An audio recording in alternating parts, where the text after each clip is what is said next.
Goodley? Oh, Brandon, front right here. What's up, man? Obviously, this is the second time you were supposed to fight Manel. Now, the second time, it's not actually happening. But I feel like this is one of those rare occasions that maybe fans are a little more excited for your new opponent, Josh Van, just based on what he's brought to the table, not outside of the octagon, but what he's done in the octagon. So I'm curious, have you felt that at all, just the more interest in this fight? Yeah, we got boosted up to the main card because Joshua Van. So yeah, I would say that's a huge deal of what he's done, and I think he brings exciting. Like, I hate like being a fan of the sport when you fight somebody, but it's like, bro, like 3 weeks ago was Joshua Van's fight week. I mean, the boys were ready to watch, So it's like, it's like I gotta go fight him, and now I gotta be a part of it. But yeah, I think everything he's done, like I'm a fan. You know what I'm saying? I'm excited to watch it. not whatever. How, I guess, frustrating has it been? Because I feel like every interview you do, it's like, oh, you're taller and you're longer and all this kind of stuff. Like, it just seems kind of monotonous with Josh, maybe because medias are trying to create a storyline rather than just like, this guy's a really exciting fighter and these guys are going to bring it. Yeah. So wait, what are you saying? That the storyline being that I'm taller or whatever? Like you're just like the bigger, more experienced guy rather than like this is going to be an exciting fight. Well, also it's just like the amount of fights that he's popped off within the years. Like I don't know how much fights I have in the UFC or how much fights he has in the UFC, but I mean his experience is catching up. It's not like I'm gonna go in there thinking anything different of like this is a rookie, this is his first time stepping the cage. No, this guy has fight on fights these weeks. He's fought on some of the biggest cards of the year. Yeah, so it's like that. I don't take any of that as anything. And the last time you were fighting this up-and-coming prospect in Tyra, after the fight, you said, like, maybe you overlooked him a little. That's not going to happen again. Obviously, this has kind of been a last-minute thing, but did you take anything away from, like you shake your head right now? No, not at all. I think if you compare Joshua Van to Manel Cape, their best wins are the same. And it's like what they bring is a little bit of the same. So it's like, and I feel like, I don't know, I have to go back and watch some of the fights, but I mean, Joshua Van might be beating him in cooler ways, So in my head, it's just like, I still got the realest opponent out there, I still got someone hard to fight. I still got some kid that is ready to take everything from me. And it's like, the most dangerous person is someone with nothing to lose, and he has nothing to lose at all, everything to gain. And, I have everything to lose out here, so it's a scary situation no matter what. This is my first time in the UFC fighting outside the top 10. And I mean, he might be in the top 10. I don't really know what the rankings are. I don't really give a shit. It doesn't fucking matter at this point in time. But it's like, this is my first time fighting outside the top 10, and it's a scary situation I put myself in. Did it matter who you would be fighting this week, or did you want to be on this card because, the flyweight's in the co-main event? No, just being lined up with the flyweight title is what our goal was. Once they offered this fight to us, just looked back in my corner. I was like, all right, well, do we want to stay on this card? Is that what matters the most? I think, being a part of any big card or being, like, aligned with the title fight is huge.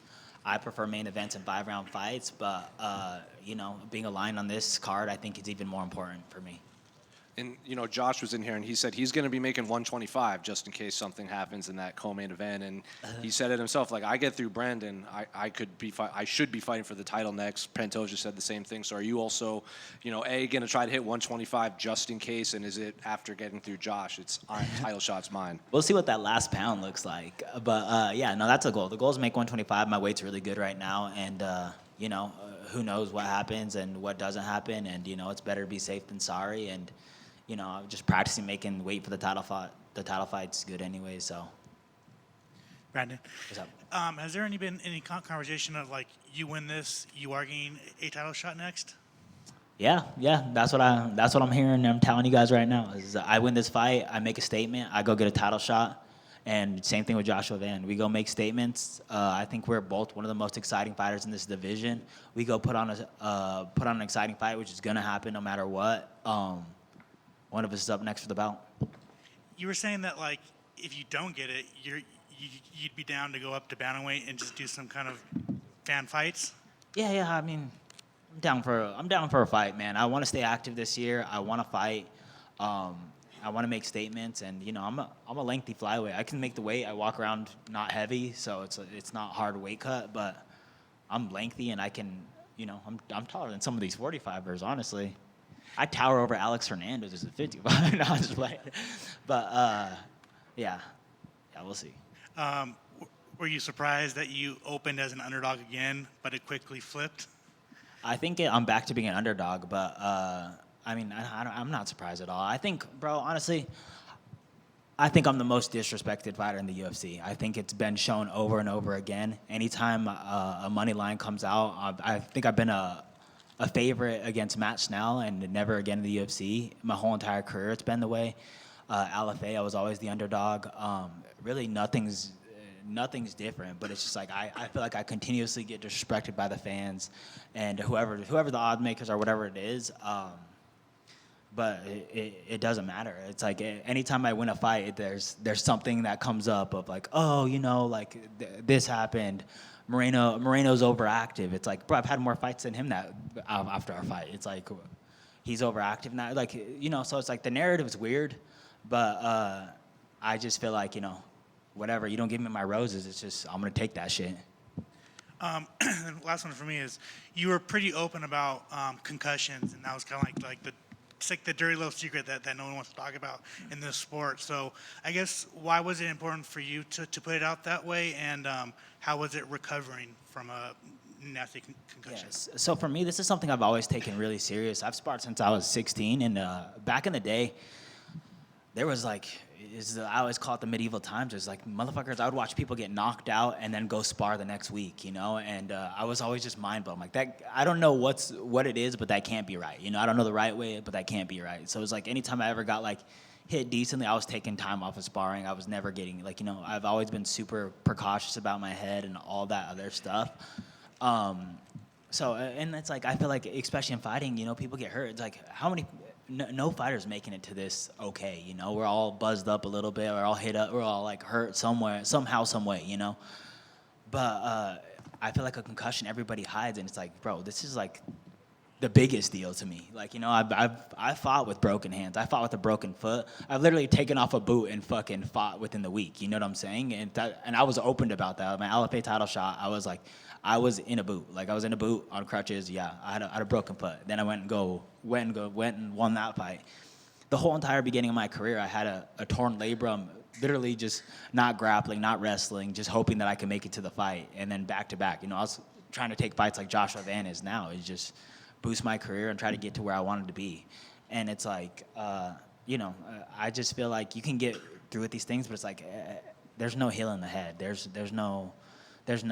nothing that you can go back from on that. So it's like, for me, it's super important to take the time. I think my team's been really ahead of it. We work with a neurologist before I got the concussion. We were working with neurologists. I have all my baseline stuff done, and just seeing like what changed, what is all this, and and even now, and thanks to the Colorado, like the neurology out in Colorado is amazing. I've worked with 3 people on a consistent basis that were just helping me out on a daily, and yeah, thanks to all of them. Like, and then I made that part of my daily routine too. So it's like, I think for me, like, I want to not stutter. I already talk like shit half the time. I get nervous when I see you guys. It's like, I'm always like, I don't want to be stuttering when I'm older. I want to have my wits about me.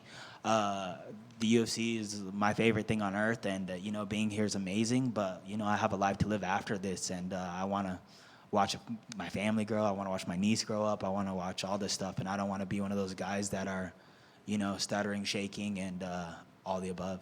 Brandon, to your left right here. Obviously, you mentioned they're being disrespected.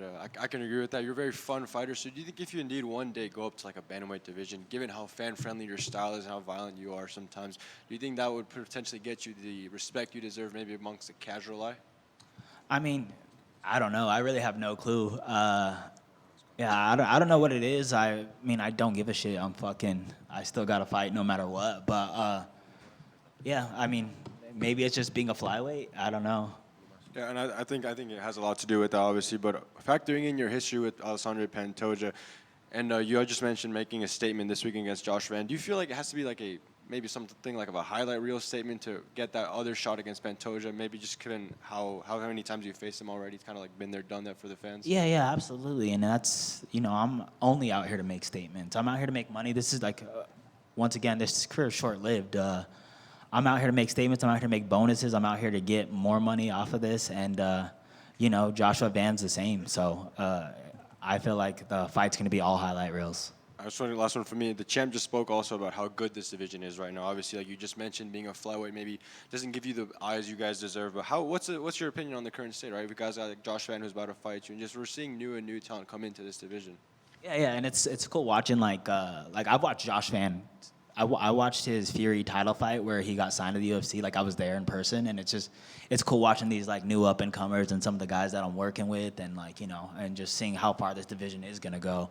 I think as a boxing fan, some of my favorite divisions are the lightest divisions, and some of the more skilled divisions are always that. And it's like I feel like within the next few years, you're gonna see some of these nasty kids come out, and you'll see Joshua Van touch gold. You'll see Tatsuro Taira touch. You'll see these guys that are young, that are making strides already, touch gold, and it's going to be cool to see what like all their careers shape out to. Brandon, just over here. Of course, you've come up short against Pantosia in the past. So, do you think he retains the title against Kai Kara France this Saturday? I don't know what that had to do with that question. What? Well, Dang. depending on what you think. But I mean, I don't know. I think the thing with Pantosia is. I think anything could really happen in a fight, and it's just like Pantosia gets hit, and Kai Kara France can hit, and it's just like one of those things that like I don't know who's gonna knock him off, or if someone does knock him off, but I do feel like the fighting style of Pantosia pressuring and all that stuff is gonna make it hard for Kai Kara France to like cover that distance of what gets him knocked out and whatnot, And what I was going to say following that is, if you do get another shot at Pantosia, have you looked back at those fights and seen where it is that you can make adjustments? And how do you think it would go down if you did get that title shot, if he did retain and you got that other opportunity? I believe in myself. I really do. I think I can take Pantosia. I think that I'll be the one to do it. I think that I can. There's a bunch of adjustments I can make from that fight. There's so much learned, and there's so much to do, and I feel like I have an idea of how I'd fight him next, and I think that's what's going to take him out. And then just last one from me, just a prediction on the main event. Obviously, such a big title fight. Oh man, hopefully they don't take our bonus is really what I'm hoping for the most. Super exciting fight. I hate making predictions on people that could probably beat me up, so I'm just gonna keep my mind out of it. But in my head, it's just like, I want Oliveira to win every fight for the rest of his life and never retire. So I want Oliveira. I love Oliveira. I think everybody does, but who knows? Thank you. Yeah, sure. Brandon over here. What's up, brother? How you doing? I think it was about a year ago that you sort of switched things up with your training and all that and sort of have your own gym. And you also do a lot of cross-training. I know you got a chance to work with Cory Sandhagen. How much have you evolved since making that change as a fighter, especially heading into this fight? Oh, a lot. I think there's like, there's a specific thing about like working with a small knit group and just adjusting and like having things cater to you. And if I have a fight, if Luis has a fight, if Alex has a fight, if whoever has a fight, we're catering that specific training to them, and and it's not like if we all have fights during the same time, it's like this hour's for me, this hour's for him, this, what I'm saying? So I think it's like very specific on what I need to do to grow as a fighter, and specifically what they need to grow as a fighter, and how do we merge together and make it, and then you work with the team and just improve all those little skills, and you get to test it out on people and all that stuff. So it's been fun, and I'm really glad that I have good relationships all around Colorado where I can step into any gym and get the help with all these other guys and all these other, like, Colorado and USA. I think Colorado might have some of the, like, per capita or whatever, the best fighters. They were doing, like, a ranking of, like, U.S. fighters of the top-ranked USA fighters, and it's like, we have Cory Sandhagen, Gaethje, myself, and then Curtis Blades, and we're all at the same gym training, and it's like it's cool just being in that like little bit of an environment where all these skilled things are, and not to mention all the guys that aren't even in the top rankings yet, but they will be, Yeah, and just last one for me, kind of off the beat a little bit. You talked a little bit about it before, but you got to meet Nathan McKinnon. Apparently, he's going to be at the fights on Saturday. You were saying, what was that like getting to meet someone from another high-level sport? And I heard you waited around a little bit for him just to meet him. Yeah. I mean, I'm the biggest hockey. Like, if I could have been a hockey player, I probably would have. But you know. But yeah, hockey is like my favorite sport on earth. So it was really cool, and like you're looking at one of the best players to ever do it, and it's just cool to be around any high level mind or high level thinking of like that, and a very special individual, you know. So it's just cool to even brush elbows with someone like that, you know. I just walked by Terrence Crawford, and I was trying not to freak out. You know, it's like, yeah, just a huge fan of everything, you know. Brandon, over here, you told me you really like learning from boxers and stealing their moves before fights. Which boxers did you watch in the lead up for this Joshua Van fight?